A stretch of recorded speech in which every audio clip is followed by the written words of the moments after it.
If you're thinking about buying a condo in Ottawa, this video could be one of the most important ones that you watch. Now in Ottawa, we have a lot of solid buildings in great locations with good views of the river. We also have great value for dollar compared to cities like Toronto and Vancouver that are more expensive. But if you're not careful, some of these units that look great on paper can create some real long-term headaches. These are listings that can look great online and at the first showing, but the problems can show up after move-in or worse when you're considering selling, when it's too late to do anything about it.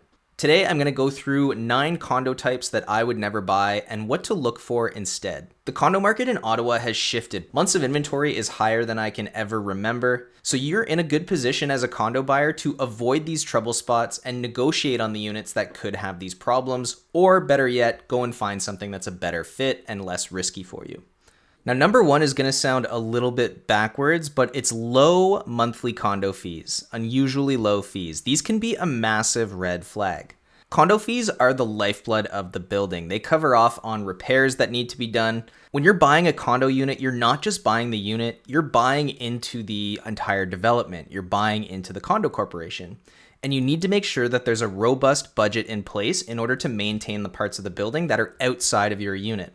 So while a low condo fee may save you a few $100s a month, for a year or two, it's going to catch up to you, especially if the building's a little bit older. I find buildings that have unusually low condo fees normally have a more passive, reactive board of directors for the condo corporation, whereas the ones who raise the fees when they need to are more proactive, putting money aside for repairs to things like roofs, windows, and hallways before they need to be done. If this isn't done, you can be hit with special assessments that can be tens of thousands of dollars if you're not careful to make up for the condo fees that you didn't pay in advance. It's very important that you check the status certificate before you buy the unit. You can see the minutes of the condo board meetings and you can see whether or not they're voting for or voting against needed maintenance. If they're not putting money aside for what you think are important repairs, this is not a building you want to be a part of, no matter how much you like the individual unit. Future buyers won't want it either. They can see projects coming and they can also see if there's been a history of special assessments, which can indicate that the condo board is not doing its job properly.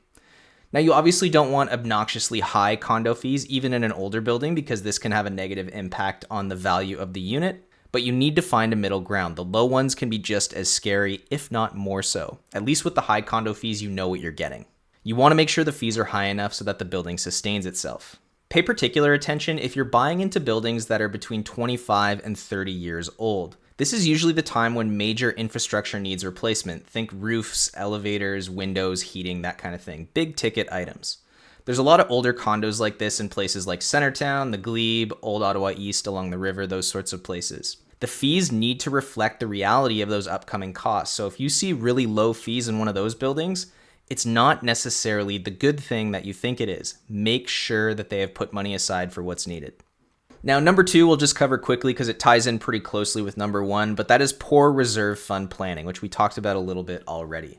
Listings that look clean and updated inside the unit are great, but you have to read the reserve fund study and a depreciation report to see what state the roofs, the windows, the boiler, and the parking garage, that sort of thing, are in. If money hasn't been put aside to cover these items, special levies are charged to the owners, and these can be tens of thousands of dollars to make up for funds that weren't collected earlier to do these proactive repairs. Buyers and sellers absolutely hate when this happens because values can drop fast if there's a big special assessment. It indicates an issue with management. Ottawa has lots of 90s and early 2000s condos that are approaching the end of their replacement cycle, and these are higher risk than people realize.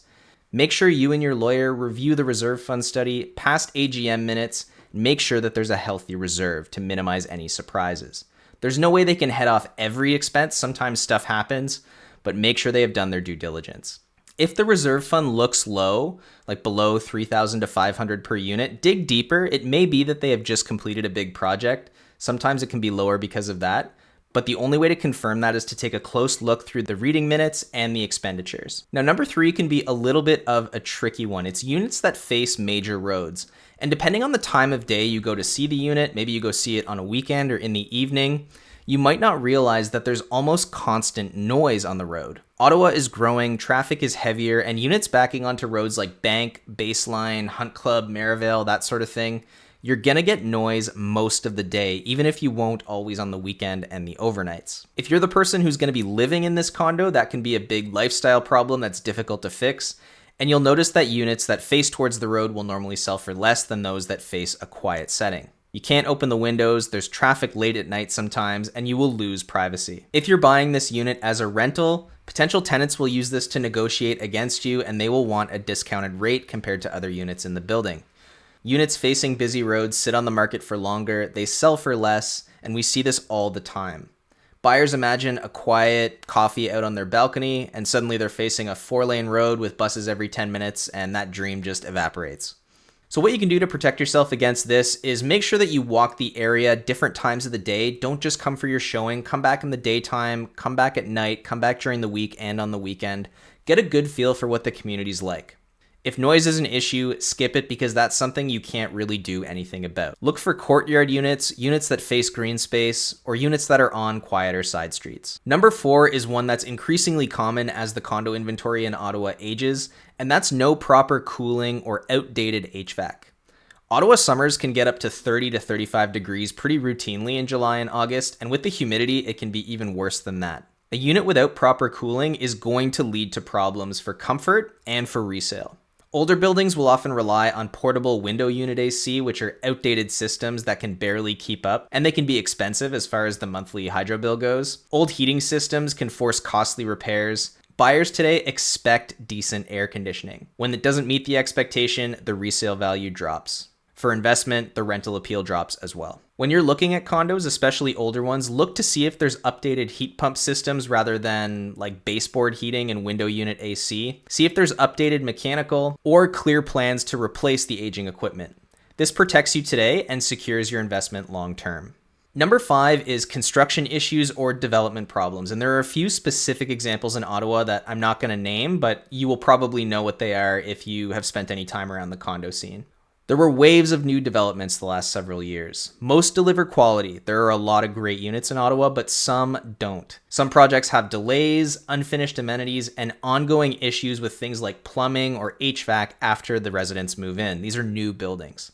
Confidence in the building will drop as news about this gets around, insurance claims rise, and resale suffers. Buyers question the entire development, and even good units that are super well maintained by the owners get dragged down by the poor reputation of the building or the developer. To avoid this, if you're buying a newer condo, look for the developers with strong Ottawa track records and see who it was that built the building you're looking at. Research their past projects, do what you can to talk to current owners, and if you don't know any of them, talk to realtors because they have all talked to some of them. Minto, Claridge, Mattamy, Richcraft, established names that generally offer quality are the kind of ones you want to be looking for.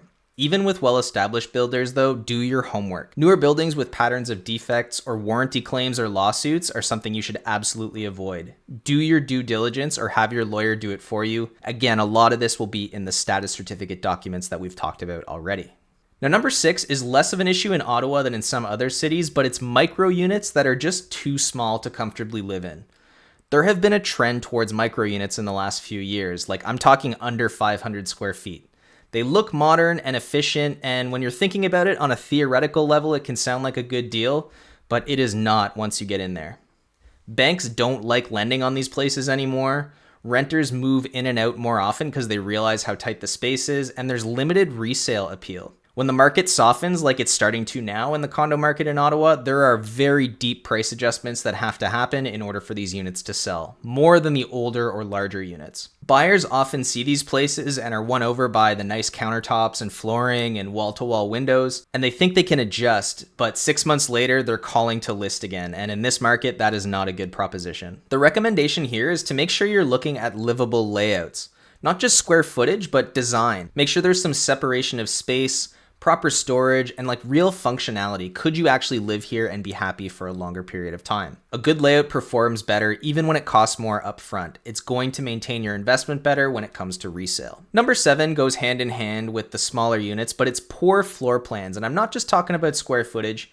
I'm talking about long or narrow units with awkward angles or a poor separation of space. Long, narrow layouts often have huge hallways that will waste 30 to 50 square feet. 600 square foot condo, 10% of it is wasted in the hallway, which can be a bit of an issue. It's important to have those transitional spaces, but when every square foot counts, it can be a problem. Long, skinny units often only have windows at the front as well, and they can look really beautiful as far as photographs go. But there's a lack of natural light because there's often only light coming from that one small window. This is not something that buyers are interested in most of the time. Weird angles are also something to look out for. I hate this. You can see it in newer downtown buildings, angled walls, curved sections that look really cool, but it's impossible to arrange furniture properly and the space just feels weird no matter what you do with your stuff. You can't center a TV, you can't fit a big dining table. Buyers walk in and are often impressed by the listing, but when they start to think about it, they realize that the space just isn't going to be functional for them. So when you're looking at condo units, it's often good to look for something with more of an open concept layout so you can fit all your furniture. Good natural light from multiple directions is key. If you can get a corner unit or something, that's fantastic. You want a floor plan that feels intuitive when you walk in because these sorts of units will hold their value. Number 8 is a building with a history of weak management or board conflicts. These are buildings where the listings look fantastic and from the outside looking in, it looks like a perfect place to live. But then when you get inside, it's a whole different story. Poor communication from the board, conflicts between board members and residents, slow maintenance response times, and unclear budgeting. This causes long-term frustration for owners. And as we've already discussed, weak management can mean that maintenance falls behind and important projects get delayed. The way to identify this is again to review the status certificate and past AGM minutes. Talk to current residents who live there, look at how the building handles planning and risk, and make sure that owners' input is taken into consideration. Well-run buildings will hold their value and keep owners happy. Dysfunctional buildings will not, and the value will go down, and you'll be miserable the whole time. Number 9 is building in flood-prone areas without mitigation. There can be some flooding issues in places like Britannia and parts of Old Ottawa East and a few sections of Orleans. You want to make sure you understand the flood risk, and I'll put a link to Geo Ottawa in the description of this video, which is where you can go to see where the floodplains are. Some buildings have done the work with flood barriers and upgrades of drainage and updated insurance, but others haven't. Buying into an at-risk condo building without proper flood mitigation can lead to massive insurance costs, difficulty getting financing for your new unit, and trouble selling when the time comes. The recommendation here is either you ask or get your realtor to ask about flood mitigation measures. Check the building's insurance history and just check Geo Ottawa to see if it's in a flood-prone area. If it is, it may be worth just avoiding that area altogether. Number 10 is restrictive bylaws that can limit resale. Buyers often overlook this. Things like pet restrictions, rental restrictions, or age restrictions limit the pool of buyers who can buy your place on resale. Some buildings don't allow pets or only one small dog or have breed restrictions, and this cuts out a huge proportion of people who have their fur babies. Even if you don't have a pet, limiting the resale value can really shoot yourself in the foot. Another one to keep an eye on is rental restrictions. Some don't allow rentals at all, so if you're buying this as an investment, this is obviously something you'd want to check on. Some buildings will also cap the percentage of units that can be rented out at a given time, so you may not be able to do with the unit what you thought you'd be able to. The recommendation here is to read the bylaws carefully, which will be included in the status package. Understand the restrictions, and if they are overly restrictive, maybe think about looking at a different building because this may be a difficult one to sell 5 or 10 years down the road. So to wrap up, Ottawa has lots of fantastic condo options, and with the condo market being where it is right now, a little bit slower, you're in a good position to negotiate yourself a great deal, so don't rush into a unit that could cost you in the long term. You just need to know which ones to avoid and which ones will protect your money and lifestyle long term. If you want any help finding buildings that will perform long term, feel free to reach out for a no pressure, no obligation conversation. I'd be happy to chat about it. Thanks so much for taking the time to watch and have a fantastic rest of your day. Take care.